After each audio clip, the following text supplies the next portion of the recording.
నమస్తే welcome to N9 TV Telugu news ముందుగా headlines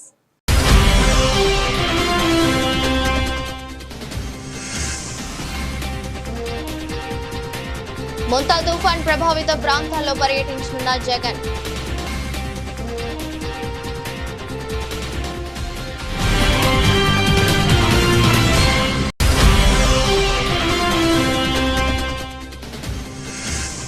P4 పథకంలో భాగంగా పలువురికి జీవనోపాధి నిమిత్తం తోపుడు బండ్ల పంపిణీ చేసిన సెంట్రల్ ఎమ్మెల్యే బొండా ఉమా.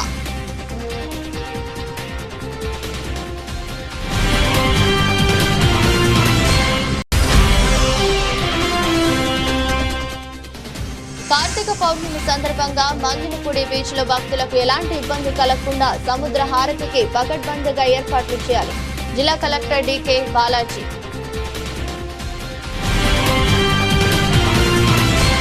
ప్రజా సమస్యల పరిష్కారమే లక్ష్యంగా మంత్రి నారా లోకేష్ ప్రజా దర్బార్ కార్యక్రమానికి అంకురార్పణ చేశారు. ఈ సందర్భంగా తెలుగుదేశం పార్టీ కేంద్ర కార్యాలయంలో మంత్రి లోకేష్ ప్రజా దర్బార్ నిర్వహించారు. మంగళవారం ఉదయం 11 గంటల నుంచి ప్రజా దర్బార్ కొనసాగుతుంది. ఈ నేపథ్యంలో మంత్రి లోకేష్ కు ఆర్జీలు ఇచ్చేందుకు భారీగా ప్రజలు తరలివచ్చారు. ఒక్కొక్కరి దగ్గరికి వెళ్లి వినతి పత్రాలు మంత్రి లోకేష్ స్వీకరిస్తున్నారు. వారిని ఆప్యాయంగా పలకరిస్తూ ప్రజా సమస్యలు తెలుసుకుంటున్నారు. అప్పటికప్పుడే ఆయా సమస్యల పరిష్కారం కోసం అధికారులకు ఆదేశాలు జారీ చేశారు. ఈ క్రమంలో ప్రతి ఒక్కరితో ఫోటోలు దిగుతున్నారు. చివరి వ్యక్తిని కలిసే వరకు మంత్రి లోకేష్ ప్రజా దర్బార్ కొనసాగింది.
తుఫాన్ ప్రభావిత ప్రాంతాల్లో వైఎస్ జగన్ పర్యటిస్తున్నారు. దారి పొడవునా ఆయనకు రైతులు, మహిళలు ఘన స్వాగతం పలుకుతున్నారు. విజయవాడ, పెనమలూరు, పెడన, పామరు, మచిలీపట్నం విజయ నియోజకవర్గాల్లో వైఎస్ జగన్ పర్యటిస్తున్నారు. మొంతా తుఫానుతో నష్టపోయిన పంట పొలాలు పరిశీలించారు. బాధిత రైతులను వైఎస్ జగన్ పరామర్శించారు.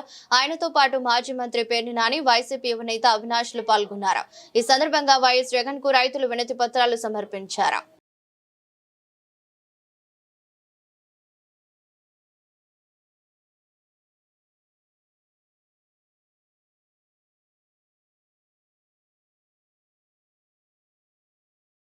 కార్తీక పౌర్ణమి సందర్భంగా మంగినపూడి బీచ్ లో భక్తులకు ఎలాంటి ఇబ్బందులు కలగకుండా సముద్ర హారతికి పకడ్బందీగా ఏర్పాట్లు చేయాలని జిల్లా కలెక్టర్ డికే బాలాజీ అధికారులను ఆదేశించారు. ఈ నెల 5వ తేదీన కార్తీక పౌర్ణమి పురస్కరించుకుని జిల్లా కలెక్టర్, జిల్లా ఎస్పీ వి విద్యాసాగర్ నాయుడుతో కలిసి మంగినపూడి బీచ్ ను సందర్శించారు. అక్కడ జరుగుతున్న విద్యుత్ దీపాలు, వాచ్ టవర్లు, బారికేడింగ్లు తదితర ఏర్పాట్లను పరిశీలించారు. ఈ సందర్భంగా జిల్లా కలెక్టర్ మాట్లాడుతూ ఈ నెల 5వ తేదీ కార్తీక పౌర్ణమి రోజు తెల్లవారుజామున సముద్ర హారతి ఇచ్చే వేదిక ఏర్పాట్లు ఎలాంటి ప్రమాదాలకు తావు లేకుండా కట్టుదిట్టంగా చేయాలన్నారు.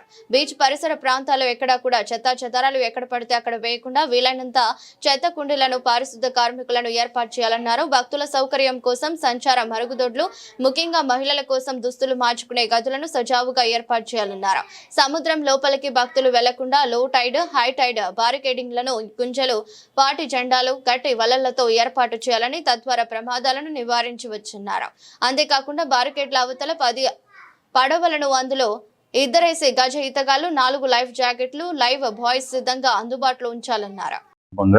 ముఖ్యంగా పోలీస్ పరంగా చూసుకుంటే మనకి ఎడిక్వేట్ గా అక్కడ బ్యారికేడింగ్, అదేవిధంగా ట్రైన్డ్ స్విమ్మర్స్ అండ్ బోట్స్మెన్ తో టీమ్స్ ఏర్పాటు చేయడం, సీ సైడ్ బ్యారికేడింగ్, సీసీ కెమెరాల ఏర్పాటు, ఒక ఫాల్కన్ వెహికల్ కూడా ఇక్కడ ప్రొక్యూర్ చేసుకుని దాని ద్వారా కూడా సర్వేలెన్స్ పెట్టాలని కూడా నిర్ణయించడం జరిగింది. దీంతోనే కాకుండా ప్రాపర్ గా పార్కింగ్ ప్లేసెస్ లో అరేంజ్మెంట్స్, అదేవిధంగా ఎవరు కూడా పిల్లలు వాళ్ళు తప్పిపోకుండా సపరేట్ గా help desks, multiple medical camps, వాటికి లైజన్ పర్సన్స్ కూడా ఉండేటట్టు ఏర్పాట్లు చేయాలని ఈరోజు మంత్రి గారి నేతృత్వంలో జరిగిన ఈ సమావేశంలో నిర్ణయించబడింది. దీని ప్రకారం we're ready to provide adequate bandobast. Last time కన్నా ఇంకా మెరుగ్గా ఈసారి చేయడానికి ప్రయత్నిస్తాం. మచిలీపట్నంలో ఉన్న మంగినపూడి బీచ్ లో సముద్ర స్నానానికి చాలా మంది భక్తులు తరలి రావడం మనందరికీ తెలిసిన విషయమే. దాదాపు 1,00,000 దాకా ప్రజలు ఆ రోజు వచ్చి సముద్ర స్నానం చేసుకునేది ఇక్కడ ఆనవాయితీ. ఈ నేపథ్యంలో వచ్చే భక్తులకు ఎటువంటి అసౌకర్యం కలగకుండా మెరుగైన సేవల్ని అందించే దిశలో రాష్ట్ర ప్రభుత్వం ఆదేశాల మేరకు మనం జిల్లా యంత్రాంగం అన్ని ఏర్పాట్లు కూడా చేసుకుంది. సో వచ్చిన వాళ్ళందరికీ కూడాను పారిశుద్ధ్య రీత్యాలో ఆ బీచ్ అంతా కూడా క్లీన్ గా ఉండేటట్టు అడిక్వేట్ టాయిలెట్ అరేంజ్మెంట్స్ అన్ని చేశాము. వచ్చిన వాళ్ళకి డ్రింకింగ్ వాటర్, మళ్ళీ ప్రసాదం డిస్ట్రిబ్యూషన్. సో మళ్ళీ ఈసారి కొత్తగా సముద్రానికి మార్నింగ్ హారతి కూడా ఏర్పాటు చేస్తున్నాము. యాక్చువల్లీ మళ్ళీ వీళ్ళందరి సేఫ్టీ దృష్ట్యాన అడిక్వేట్ నెంబర్ ఆఫ్ స్విమ్మర్స్ ని, గజ ఈతగాళ్ళని, మళ్ళీ బోటుల్ని కూడా సమకూర్చుకోవడం జరిగింది యాక్చువల్లీ. సో చాలా ప్రణాళికబద్ధంగా ప్లాన్ చేశాము. వచ్చిన వాళ్ళకి ఎటువంటి అసౌకర్యం కలగకుండా జాగ్రత్త పడతాం. పెనమలూరు నియోజకవర్గంలో మాజీ సీఎం జగన్ కాన్వాయ్ అదుపు లేకుండా సాగుతోంది. ఈ నేపథ్యంలో ఉయ్యూరు మండలం గండిగుంట వద్ద కాన్వాయ్ వాహనాలు ఒకదానికొకటి ఢీకొన్నాయి. దీంతో పలువురికి గాయాలయ్యాయి. ఈ మేరకు రహదారిపై భారీగా ట్రాఫిక్ జామ్ ఏర్పడి వాహనాలు నిలిచిపోయాయి. పోలీసుల నిబంధనలను వైసీపీ నేతలు ఉల్లంఘిస్తున్నారు. డీజే ఏర్పాటు చేయగా అనుమతి లేదని పోలీసులు దాన్ని తీయించారు. దీంతో పోలీసులతో వాగ్వాదానికి దిగారు. నేతల తీరుతో హైవేపై వాహనదారులు ఇబ్బందులు పడుతున్నారు. హైవేపై ట్రాఫిక్ ఇబ్బంది కలిగించవద్దని పార్టీ నేతలు పోలీసులు సూచించారు.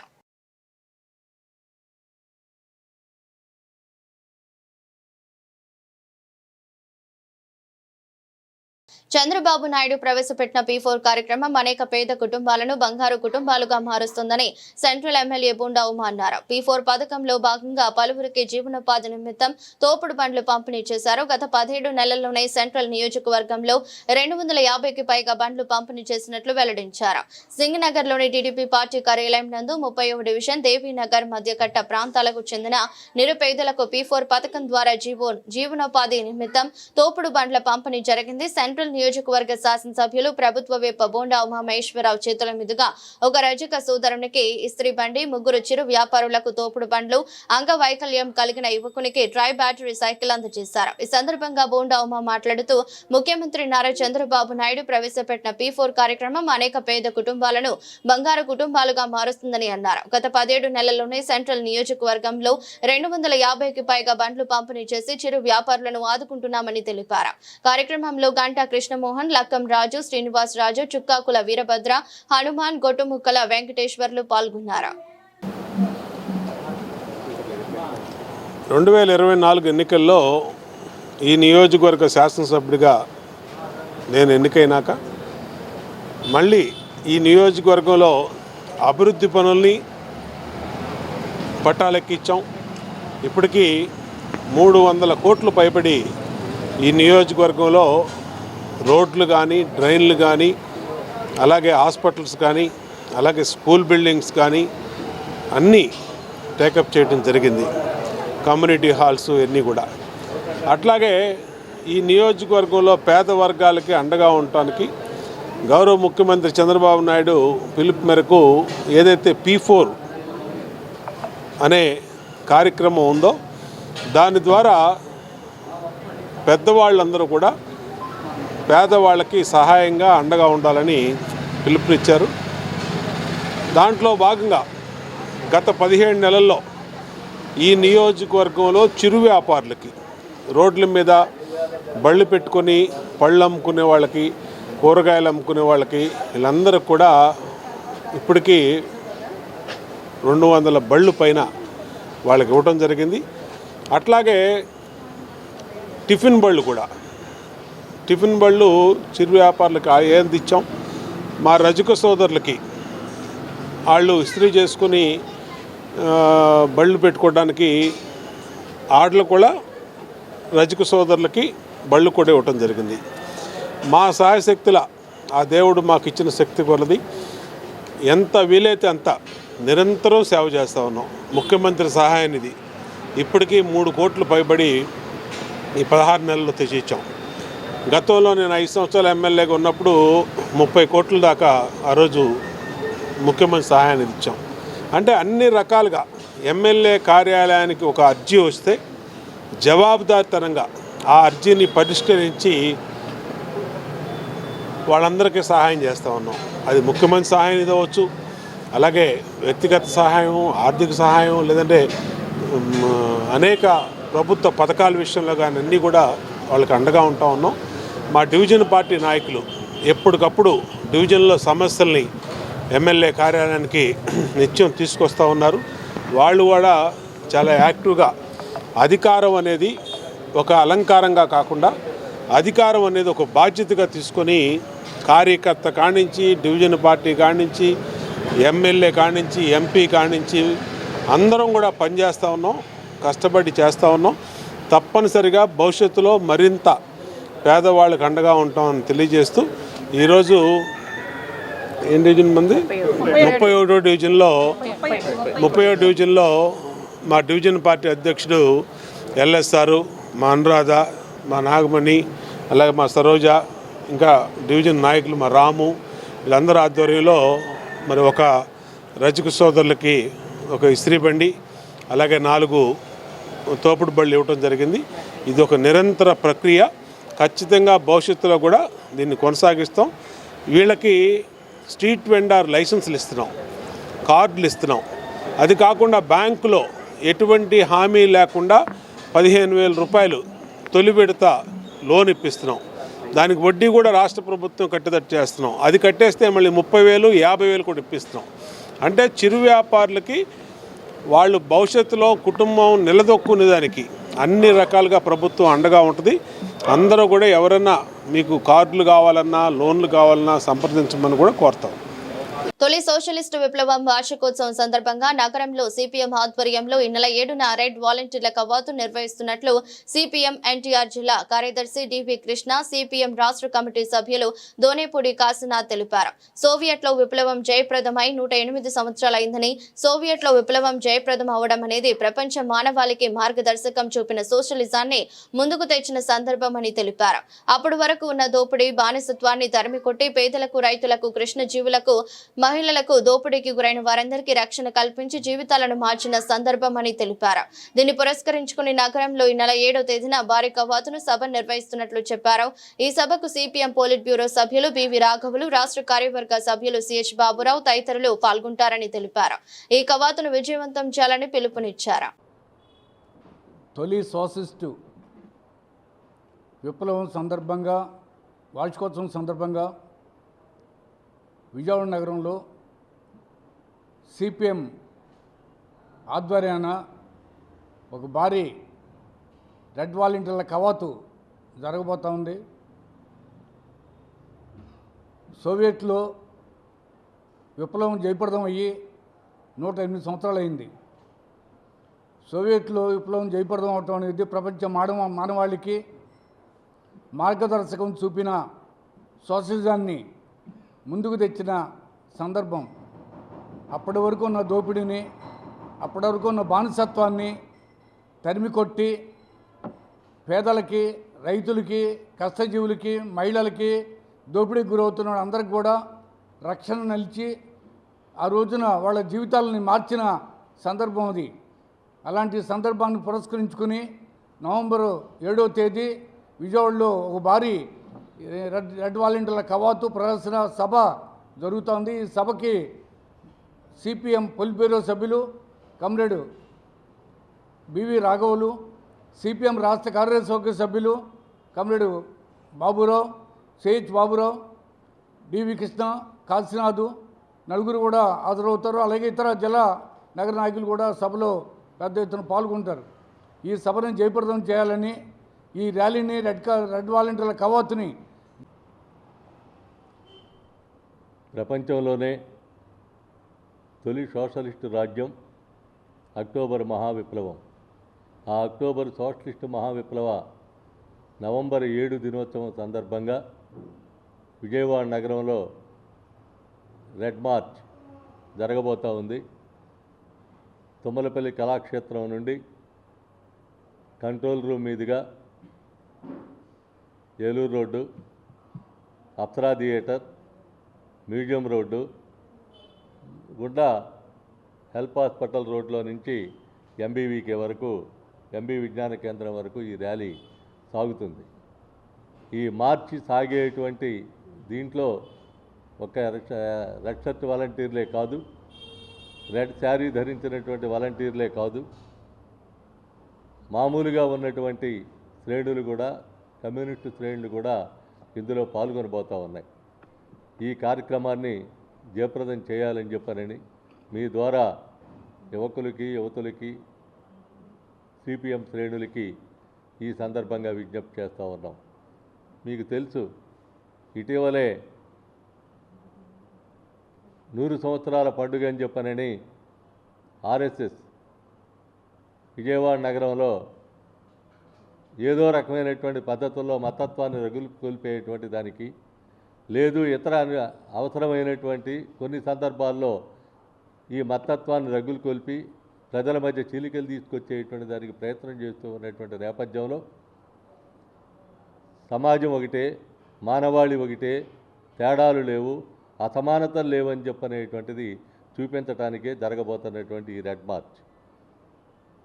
ఒకప్పుడు సోషలిస్ట్ సమాజం రష్యా ఆ స్ఫూర్తితో పొందినటువంటి అనేక దేశాలు, క్యూబా కానీ, వియత్నాం కానీ, బల్గేరియా కానీ, యుగోస్లావియా కానీ, పోలాండ్ కానీ, ఇట్లా రకరకాలైనటువంటి దాదాపుగా 16 దేశాలు ఆనాడు సోషలిస్టు రాజ్యాలుగా అవతరించినటువంటి నేపథ్యాన్ని చూసాం. అదే కాదు, మన భారతదేశంలో సోషలిస్టు రాజ్యం యొక్క ఆ రష్యా యొక్క సహాయంతో బొకారో స్టీల్ ప్లాంట్ కానీ, టాటా స్టీల్ ప్లాంట్ కానీ, మాజీ సైనికుల కార్పొరేషన్ ఏర్పాటు చేస్తామని హామీ ఇచ్చిన కూటమి ప్రభుత్వం సంవత్సరంన్నర దాటిన ఏర్పాటు చేయకపోవడం పట్ల రాష్ట్ర మాజీ సైనిక సంక్షేమ సంఘం అధ్యక్షులు తాండ్ర సాంబశివరావు విచారణ వ్యక్తం చేశారు. మాజీ సైనికుల సమస్యలపై ప్రభుత్వం దృష్టి పెట్టి పరిష్కరించాలని కోరారు. రానున్న స్థానిక సంస్థల ఎన్నికలలో మాజీ సైనికుల కుటుంబాలకు రిజర్వేషన్లు కల్పించాలని డిమాండ్ చేశారు. రాష్ట్ర మాజీ సైనిక సంక్షేమ సంఘం ఆధ్వర్యంలో గాంధీనగర్ ప్రెస్ క్లబ్ లో మీడియా సమావేశం జరిగింది. సమావేశంలో సంఘం రాష్ట్ర అధ్యక్షుడు తాండ్ర సాంబశివరావు మాట్లాడుతూ మాజీ సైనికులకు కార్పొరేషన్ ఏర్పాటు చేస్తామని చెప్పి ఇంతవరకు ఏర్పాటు చేయలేదన్నారు. ఈ విషయమై మాజీ సైనికులు, వారి కుటుంబ సభ్యులు ప్రభుత్వం వ్యవహార శైలిపై అసంతృప్తితో ఉన్నారన్నారు. రాష్ట్రంలో ఏదో ఒక జిల్లాకు మాజీ సైనికులు పేరును పెట్టాలన్నారు. మాజీ సైనికుల రిటైర్మెంట్ తర్వాత 3 సంవత్సరాలలోపు మాత్రమే ప్రభుత్వ భూముల కేటాయింపుకు అప్లై చేసుకునే విధానానికి స్వస్తి పలికి జీవితకాలంలో ఎప్పుడైనా ప్రభుత్వ భూములకు అప్లై చేసుకునే విధంగా సవరించాలన్నారు. కార్యక్రమంలో general secretary doctor Sureddy Shivakumar, గౌరవాధ్యక్షులు అన్నే రామారావు పాల్గొన్నారు. అందరికీ నమస్కారం అండి. నా పేరు తాండ్ర సాంబశివరావు. ఆంధ్రప్రదేశ్ రాష్ట్ర మాజీ సైనిక సంక్షేమ సంఘానికి స్టేట్ ప్రెసిడెంట్గా ఎన్నుకోబడ్డాను. మరి ఈ ఆంధ్రప్రదేశ్ రాష్ట్ర మాజీ సైనిక సంక్షేమ సంఘంలో అన్ని రాజకీయ పార్టీలకు సంబంధించిన మాజీ సైనికులు, అన్ని కులాల, అన్ని మతాల, అన్ని జాతులకు సంబంధించిన సైనికులు కలిసి 26 జిల్లాల సైనిక సంక్షేమ సంఘాల ఆధ్వర్యంలో ఎన్నికలు జరపబడి స్టేట్లో మొట్టమొదటిసారి అఫీషియల్గా ఎన్నిక ద్వారా ఎన్నుకబడినటువంటి సంఘం అండి ఇది. మరి ఇప్పుడు రాష్ట్రంలో ఉన్నటువంటి మాజీ సైనికుల కుటుంబ సభ్యుల యొక్క సమస్యల మీద స్టేట్ కమిటీ గళమిప్పాల్సినటువంటి పరిస్థితి వచ్చి ఈరోజు మీడియా ముందుకు రావడం జరిగింది. మాకున్నటువంటి సమస్యలు కొన్ని మీడియా ద్వారా ఆంధ్రప్రదేశ్ రాష్ట్ర ప్రభుత్వానికి తెలియజేయాలనేటువంటి ఉద్దేశంతో ఈ రోజున ప్రెస్ మీట్కి రావడం జరిగింది. ముఖ్యంగా మాజీ సైనికుల ఈ రాష్ట్రంలో ఇంతవరకు లేనటువంటి మాజీ సైనికుల కార్పొరేషన్ ఏర్పాటు చేస్తామని చెప్పి ఆంధ్రప్రదేశ్ రాష్ట్ర ప్రభుత్వం గౌరవ ముఖ్యమంత్రి వర్యులు శ్రీ చంద్రబాబు నాయుడు గారు, పవన్ కళ్యాణ్ గారు, అదేవిధంగా లోకేష్ గారు అనౌన్స్ చేయటం మరి చాలా సంతోషదాయకం. దాన్ని రాష్ట్ర వ్యాప్తంగా ఉన్నటువంటి మాజీ సైనికులు కానీ మాజీ సైనికుల కుటుంబ సభ్యులు కానీ మరి సాదరంగా స్వాగతిస్తున్నాం, చాలా సంతోషాన్ని వ్యక్తపరుస్తున్నాం. అయితే ఈ ప్రకటన చేసి గౌరవ ముఖ్యమంత్రి గారు ప్రకటన చేసి సంవత్సరంన్నర కాలం గడిచినప్పటికీ ఇంతవరకు మరి మాటలకే పరిమితం అవటం కొంచెం బాధాకరం. మాజీ సైనికుల కార్పొరేషను మరి వస్తే మాజీ సైనికులకు కానీ మాజీ సైనికుల కుటుంబ సభ్యులకు కానీ మరి వారి పిల్లలకు కానీ కొంత భవిష్యత్తు మెరుగుపడిద్ది, ఆ కార్పొరేషన్ ద్వారా కొంత సహాయ సహకారాలు అందుతాయని చెప్పి ఎదురు చూస్తున్న తరుణంలో ఇంతవరకు వాటి మీద ఏమి యాక్షన్ తీసుకుంటున్నారు, ఎందుకు లేట్ అవుతుంది అనేటటువంటి సమాచారం కూడా మాజీ సైనికులకు సరైన సమాచారం ఇవ్వకపోవటం కొంత బాధ కలిగిస్తుంది. కుటుంబ సభ్యులు కూడా కొంత అసంతృప్తి ఉన్నమాట వాస్తవం అని చెప్పి నేను మరి ఈ ప్రభుత్వానికి తెలియజేస్తున్నాను. అదేవిధంగా కార్పొరేషన్ ఏర్పాటులో కూడా ఏదైతే ప్రతిష్టాత్మకంగా ఆంధ్రప్రదేశ్ రాష్ట్ర ప్రభుత్వం కార్పొరేషన్ ఏర్పాటు చేస్తుందో ఈ కార్పొరేషన్ కూడా పారదర్శకంగా అందరికీ అనుకూలంగాను మరి ఎలాంటి నేర చరిత్ర ఎలాంటి కేసులు మరి లేనటువంటి వ్యక్తులనే ఈ కార్పొరేషన్లో తీసుకోవాలని చెప్పి మేము ముఖ్యంగా తెలియజేస్తున్నాం. ఎందుకంటే కార్పొరేషన్ అనేది అంబేద్కర్ స్మృతి వనం అక్రమాలకు అడ్డాగా, ప్రేమికుల పార్కుగా, మందుబాబులకు అడ్డాగా మారిపోయిందని జై భారత్ భీమ్రావ్ పార్టీ వ్యవస్థాపక అధ్యక్షుడు జడ శ్రావణ్ కుమార్ ఆవేదన వ్యక్తం చేశారు. అంబేద్కర్ స్మృతి వనాన్ని నిర్వీర్యం చేసి నిర్మూలన చేయాలని కూటమి ప్రభుత్వం ఆలోచన చేస్తుందని ఆరోపణ చేశారు. 10 లక్షల కరెంట్ బిల్లు కట్టలేని ప్రభుత్వం అమరావతిని ఎలా డెవలప్ చేస్తుందని ప్రశ్నించారు. జై భారత్ భీమ్రావ్ పార్టీ వ్యవస్థాపక అధ్యక్షులు జడ శ్రావణ్ కుమార్ తన కార్యాలయంలో మీడియా సమావేశం నిర్వహించారు. ఈ సమావేశంలో మాట్లాడుతూ వైఎస్ జగన్ కృషితో ఏర్పాటైన అంబేద్కర్ స్మృతి వనాన్ని నిర్వీర్యం చేసే లక్ష్యంతో కూటమి ప్రభుత్వం పనిచేస్తుందన్నారు. 2014లో చంద్రబాబు ప్రభుత్వం అమరావతిలో అంబేద్కర్ విగ్రహానికి ఏర్పాటు చేస్తామని చెప్పి ₹1 నిధులు కూడా కేటాయించలేదన్నారు. అంబేద్కర్ ఒక మతానికి కులానికి చెందిన వ్యక్తి కాదని, ఆయన విగ్రహంతో ఏర్పాటైన అంబేద్కర్ స్మృతి వనాన్ని నిర్వీర్యం చేయడం సరైన విధానం కాదన్నారు. అంబేద్కర్ స్మృతి వనాన్ని కాపాడుకునేందుకు అన్ని ప్రజా సంఘాలు సంఘటితంగా కూటమి ప్రభుత్వంపై పోరాటం చేయాలని నవంబర్ 26న జల స్వరాజ్య మైదానం పిలుపునిచ్చారు. కార్యక్రమానికి అంబేద్కర్ వాదులు అందరూ హాజరై జయప్రదం చేయాలని కోరారు.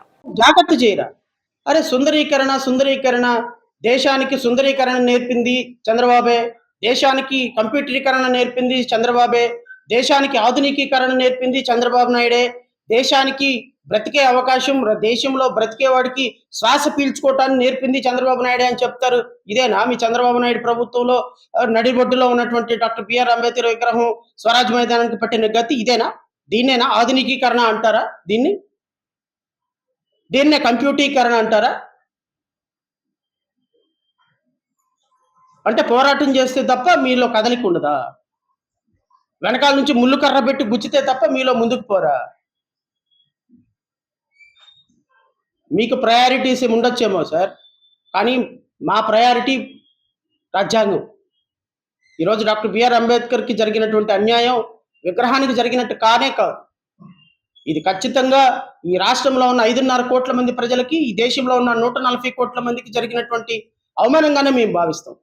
ఖచ్చితంగా ఇది దేశవ్యాప్తంగా తీసుకెళ్లాల్సిన పరిస్థితి అయితే ఉంది, మేము తీసుకెళ్తాం కూడా. ఎందుకంటే మీ రాష్ట్ర ప్రభుత్వంలో పాలకుల యొక్క వివక్షత డాక్టర్ బిఆర్ అంబేద్కర్ను కూడా వదలలేదంటే ఇంకా మా బోటాల పరిస్థితి ఏంటి? సో కాబట్టి నేను రాష్ట్రంలో ఉన్నటువంటి ప్రతి వ్యక్తుల్ని, ప్రతి ప్రజాస్వామ్యవాదిని అడుగుతున్నా, డాక్టర్ బిఆర్ అంబేద్కర్ విగ్రహం పరిరక్షించాల్సినటువంటి బాధ్యత మనందరి మీద ఉంది. స్వరాజ్య మైదానాన్ని ప్రొటెక్ట్ చేయాల్సుకోవాల్సిన బాధ్యత మనందరి మీద ఉంది. చదువుకున్న యువతకు ఉపాధి అవకాశాలు కల్పించడమే లక్ష్యంగా కూటమి ప్రభుత్వం పనిచేస్తుందని సెంట్రల్ నియోజకవర్గ ఎమ్మెల్యే ప్రభుత్వ విప్ బోండా ఉమామహేశ్వరరావు అన్నారు. నవంబర్ 7వ తేదీన ఆంధ్రప్రదేశ్ నైపుణ్యాభివృద్ధి సంస్థ ఆధ్వర్యంలో ఏలూరు రోడ్ ఎస్ఆర్ఆర్ కళాశాల నందు మెగా జాబ్ మేళా నిర్వహించడం జరుగుతుందని తెలిపారు. నిరుద్యోగ యువతి యువకులు అవకాశాన్ని వినియోగించుకోవాలని కోరారు. నవంబర్ 7న ఎస్ఆర్ఆర్ కళాశాలలో జరగనున్న మెగా జాబ్ మేళాను నిరుద్యోగ యువతి యువకులు ఉపయోగించుకోవాలని ప్రభుత్వ విప్ సెంట్రల్ నియోజకవర్గ ఎమ్మెల్యే ఎమ్మెల్యే బోండా ఉమా కోరారు. సింగినగర్ పార్టీ కార్యాలయంలో నిర్వహించిన విలేకరుల సమావేశంలో మాట్లాడుతూ చదువుకున్న యువతకు ఉపాధి అవకాశాలు కల్పించడమే ప్రభుత్వ ప్రధాన లక్ష్యమని, ఇప్పటికే రాష్ట్రానికి సుమారు 10 లక్షల కోట్ల పెట్టుబడులు వస్తున్నాయని, వాటి ద్వారా వేలాది ఉద్యోగాలు సృష్టించబడతాయని తెలిపారు. ఇటీవల విశాఖపట్నంలో గూగుల్ డేటా సెంటర్ రావటం ఒక రాష్ట్ర అభివృద్ధికి ఒక మైలురాయని అన్నారు. దీనివల్ల మరిన్ని కంపెనీలు రాష్ట్రంలో ఏర్పడి ఉద్యోగ అవకాశాలు పెరుగుతాయని చెప్పారు. చంద్రబాబు నాయుడు గారు, అలాగే ఐటీ లోకేష్ గారు నిరంతరం ఈ ప్రభుత్వం ఈ రాష్ట్రంలో యువత భవిష్యత్తు కోసం నిర్విరామంగా పనిచేస్తూ ఉంది. ముఖ్యంగా మన రాష్ట్రంలో చదువుకున్నటువంటి యువతీ యువకులు ఇతర రాష్ట్రాలు ఉద్యోగాలకు వెళ్లకుండా ఇక్కడే ఉద్యోగాలు చేయాలనేది ఈ ప్రభుత్వం ఆలోచన. అందుకనే పెట్టుబడుల కోసం నిరంతరం ఈ ప్రభుత్వం తిరుగుతూ ఉంది. Dubai, America, UK, Australia, Singapore అన్ని దేశాలు వెళ్ళి పెట్టుబడులు తీసుకురావడంలో పెద్ద ఎత్తున అటు కేంద్రం సహకారం కానీ, ఇటు ఈ ప్రభుత్వం ముఖ్యమంత్రి కష్టం కానీ ఇవాళన్నీ కూడా మన వైపు వస్తూ ఉన్నాయి. ఇవాళ ఈ ప్రభుత్వం అధికారంలోకి వచ్చినాక ప్రపంచంలోనే అతిపెద్దదైనటువంటి గూగుల్ డేటా సెంటర్ విశాఖపట్నంలో తీసుకొస్తున్నాం. 1,30,000 కోట్ల పెట్టుబడితో గూగుల్ డేటా సెంటర్ వల్ల లక్షల మందికి ప్రత్యక్షంగా పరోక్షంగా ఉద్యోగ అవకాశాలు వస్తాయి. అంతేకాకుండా అనేక ఐటీ కంపెనీలు 10 లక్షల కోట్ల పైన ఎంఓఏలు సిద్ధమైనవి. రేపు రాబోయే సదస్సులో పెద్ద ఎత్తున పెట్టుబడులు గ్రౌండ్ అయితే మన రాష్ట్రంలో 4-5 లక్షల మందికి ఉద్యోగాలు వస్తాయి. ఈ ప్రభుత్వం అధికారంలోకి వచ్చినాక మెగా డిఎస్సి పెడతామని ఎన్నికల ముందు చెప్పాం. ఇచ్చిన మాట ప్రకారం మెగా డిఎస్సి పెట్టాం. 17,000 మంది టీచర్లని నియమించాం. నియామక పత్రాలు కూడా అందజేశాం. అంటే ఒక నిరంతర ప్రక్రియ యువతకి అండగా, యువతకి ఉపాధి అవకాశాల కోసం జరుగుతూ ఉంది. దాంట్లో భాగంగానే ఇవాళ ఆంధ్రప్రదేశ్ స్కిల్ డెవలప్మెంట్ కార్పొరేషన్ ద్వారా ఎక్కడికక్కడ కంపెనీలను పిలిపించి మల్టీనేషనల్ కంపెనీలు, ఐటీ కంపెనీలు, ఇంటర్నేషనల్ కంపెనీలు పిలిపించి ఐటీ చదువుకున్న వాళ్ళకి, ఇంజనీరింగ్ చదువుకున్న వాళ్ళకి, డిగ్రీ చదువుకున్న వాళ్ళకి, అటు ఫార్మా ఇండస్ట్రీస్లో కానీ, ఐటీ ఇండస్ట్రీస్లో కానీ, మిగిలినటువంటి ఇండస్ట్రీస్లో కానీ పెద్ద ఎత్తున ఉద్యోగ అవకాశాల కోసం స్కిల్ డెవలప్మెంట్ కార్పొరేషన్ ద్వారా నిరంతరం కూడా శ్రమ జరుగుతుంది, నిరంతరం పని జరుగుతుంది. ఇవాళ ఈ నెల 7వ తారీఖు నాడు SRR కాలేజీలో దాదాపు 30 నుంచి 40 కంపెనీల వరకు పిలిపించి వాళ్ళ ద్వారా ఇంటర్వ్యూలు, స్పాట్లోనే అపాయింట్మెంట్ లెటర్స్ కూడా మన పిల్లల కోసం చేస్తూ ఉన్నాం. అంటే ఇటు ప్రభుత్వం, ముఖ్యమంత్రి కాడి నుంచి శాసనసభ్యుడి వరకు, ఎంపీ, ఎమ్మెల్యే, కలెక్టరు, కమిషనరు, అధికారులు అందరం కూడా యువత భవిష్యత్తు పట్ల భద్రత, యువత భవిష్యత్తు పట్ల జాగ్రత్త, యువత భవిష్యత్తు పట్ల ఉద్యోగ అవకాశాలు ఇచ్చి వాళ్ళ జీవితంలో సెటిల్ అవడం కోసం అన్ని ప్రయత్నాలు చేస్తూ ఉన్నాం. దీన్ని యువత పెద్ద ఎత్తున సద్వినియోగం చేసుకోవాలి. రాబోయే రోజుల్లో అమరావతి పూర్తయితే ఐటీ ఇండస్ట్రీస్ అన్నీ హైదరాబాదులో ఏ విధంగా ఉన్నాయో దాని తలదన్నే రీతిలో రేపు ఐటీ ఇండస్ట్రీస్ అన్నీ ఇక్కడ రాబోతూ ఉన్నాయి. ఇవన్నీ కూడా మన రాష్ట్ర యువత భవిష్యత్తుకి మేలు జరిగే కార్యక్రమాలు కాబట్టి ఖచ్చితంగా దీన్ని సద్వినియోగం చేసుకోమని కోరుతా ఉన్నాం. యువతకి భరోసా ఇస్తున్నాం. మీ భవిష్యత్తు, మీ బాధ్యత మాది. మీకు అన్ని రకాలుగా ఈ ప్రభుత్వం అండగా ఉంటుంది. ఎమ్మెల్యే కార్యాలయం అండగా ఉంటుంది, సీఎం ఆఫీసు అండగా ఉంటుంది, ప్రభుత్వం అండగా ఉంటుంది. కాబట్టి ఎక్కడికక్కడ చదువుకున్న పిల్లలందరూ ప్రఖ్యాతమైనటువంటి 30 కంపెనీలు వస్తున్నటువంటి జాబ్ మేళాని సద్వినియోగం చేసుకోమని 7వ తారీఖు నాడు ఉదయమే మీ సర్టిఫికెట్స్ అన్నీ కూడా చెక్ చేసుకొని మీరు అందరూ కూడా ఇంటర్వ్యూస్కి ప్రిపేర్ కావని కోరుతూ మా పిల్లలందరికీ మంచి అవకాశాలు రావాలని హృదయపూర్వకంగా కోరుకుంటాం. వార్తలు ముగించే ముందు మరోసారి హెడ్లైన్స్.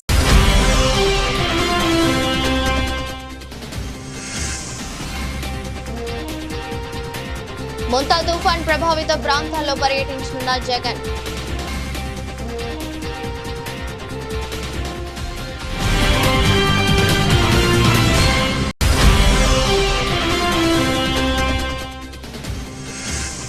P4 పథకంలో భాగంగా పలువురికి జీవనోపాధి నిమిత్తం తోపుడు బండ్ల పంపిణీ చేసిన central MLA Bonda Uma.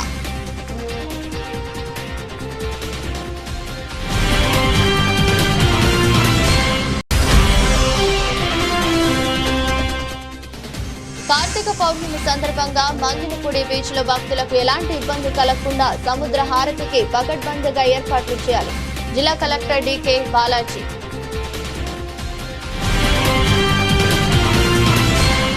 ఇదృష్టి bulletin మరో బులెటిన్లో మళ్ళీ కలుద్దాం. అంతవరకు సెలవు. నమస్కారం.